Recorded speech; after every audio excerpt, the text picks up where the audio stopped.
আশা বাঁচিয়ে রাখুন, আজ যারা হাসছে কাল তারা হাততালি দেবে। হাজারটা নয়, আপনি যা করতে চান তার জন্য একটি বড় কারণ খুঁজুন, সেটাই যথেষ্ট।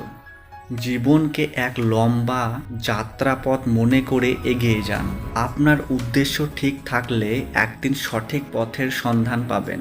কেউ যদি তোমাকে ভালো না বলে মন খারাপ করো না, কারণ এক জীবনে সবার কাছে ভালো হওয়া যায় না।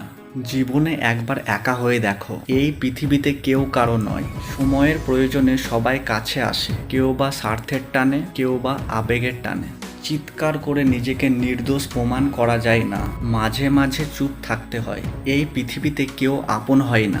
সময় যখন খারাপ হয়, রাতের ঘুমটাও কেমন যেন পর হয়ে যায়। বড় বড় ডিগ্রি অর্জন করে কি হবে, মন আর বিবেকটাই যদি অশিক্ষিত থাকে। সম্মান হোক বা ভালোবাসা ততটাই দেবেন যতটা চাহিদা, কারণ অতিরিক্ত জিনিস খারাপ। আপনি যদি জীবনে শান্তি চান তবে মানুষের কথাকে মনের মধ্যে নেওয়া বন্ধ করুন। জীবন মানে এগিয়ে চলা, থেমে যাওয়া না।